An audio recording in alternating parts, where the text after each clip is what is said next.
Welcome to our weekly Maritime vlog. I'm Corey Ransom with International Maritime Security Associates. This week, we are talking about cruise ships returning to cruising.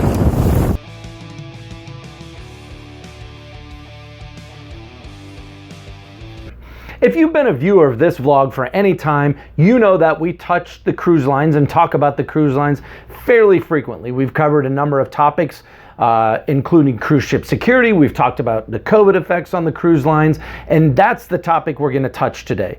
There's a lot that's happening right now around the world with cruise lines and cruise ships, and the big question is, when are the major cruise lines going to get back to sailing? We're going to try to answer that a little bit today, although right now, as we've shot the video for this vlog, we still don't have all the answers and don't know, but I think a lot of this will be revealed to us here in the coming weeks. So right now, in different parts of the world, in Singapore, different parts of Asia, a couple of countries in the Med, cruise ships are actually already cruising. They're doing inter-country itineraries, or itineraries where people from that country are the only people who are allowed on the cruise ships.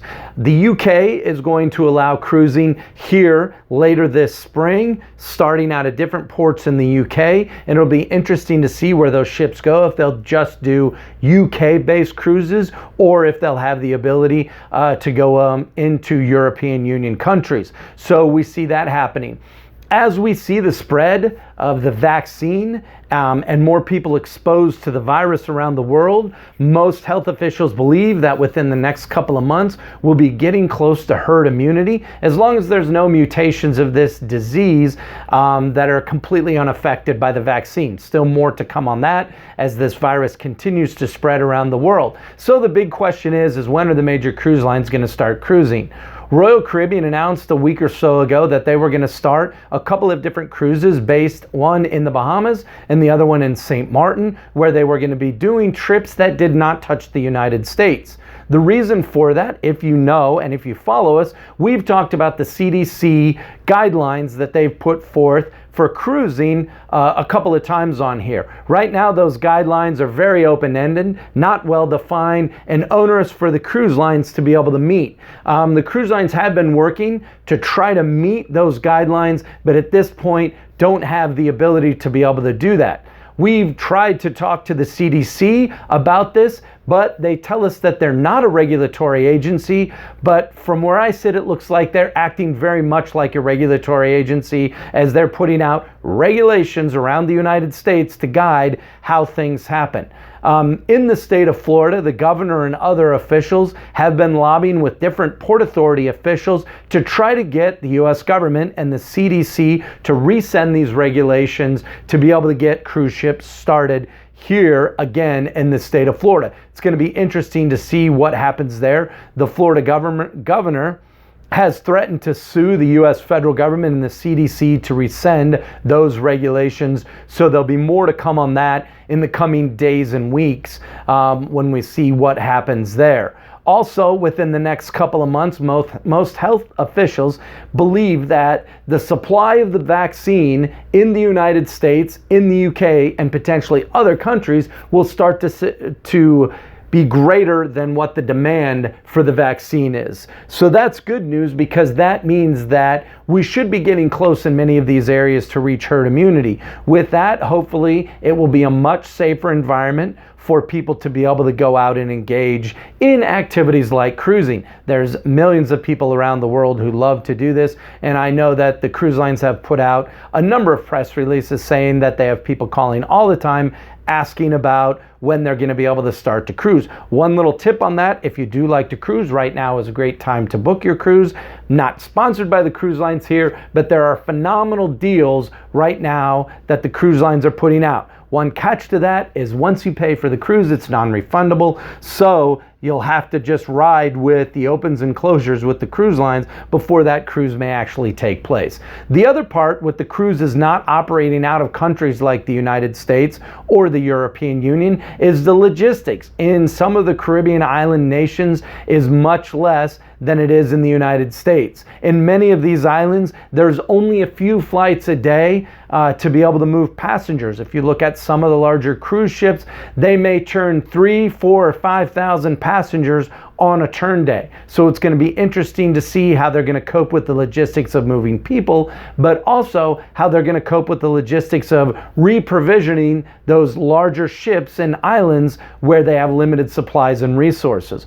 Hopefully, as we move into the summer season, and during that season, you typically see cruises running out of the northeastern United States, the Pacific Northwest in the United States, Alaska, Canada, Asia, and the Mediterranean. So we'll see as the virus hopefully starts to recede and the amount of vaccine starts to increase, that we'll see more cruises open up later this summer.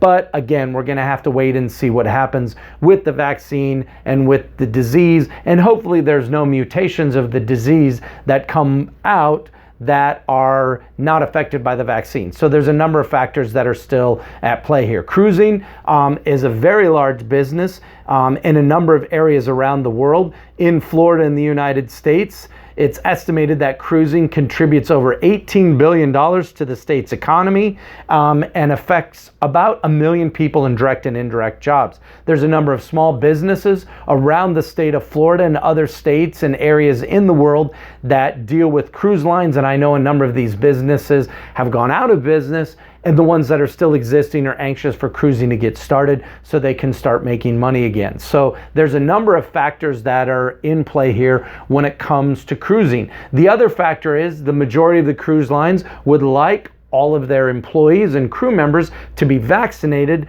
before they get on board the ship to service passengers. That's also going to be a logistical issue, as many of the cruise line crew members come from countries where the vaccine is not readily available. So unless the cruise lines are going to purchase and stockpile vaccines for their employees, it's going to be a very difficult task for them to try to get all of their employees vaccinated before they get back on board the cruise ship. The other piece with this is a number of the cruise ships are not in ports. Off the coast of Florida, there's about 30 cruise ships that are floating between Florida and the Bahamas that have been there for a number of months throughout the last year of the shutdown of cruising, and those ships need help to get fully functional.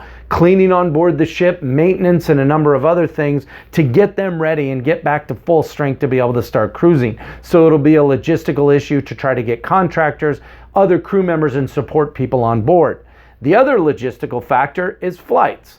Airlines are not flying anywhere close to full capacity that they were before the pandemic, so it is difficult for crew members to get from their countries of origin to their destinations where the cruise ships are. There's still a number of travel restrictions and quarantines in place, so it'll be interesting to see what happens with that. I know that in the coming weeks and months, this is a topic that we're going to continue to cover, so make sure you check back with us here on the vlog for future updates. Hey, thanks for joining us today. We really appreciate all the viewers that we have on this channel. Make sure you hit that like button for all the videos you like.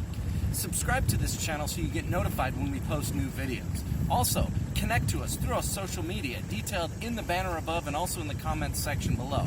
If you have any questions when it comes to maritime security, maritime risk management, or maritime regulatory compliance, don't hesitate to reach out to the experts here at IMSA, because we're always happy to steer you in the right direction.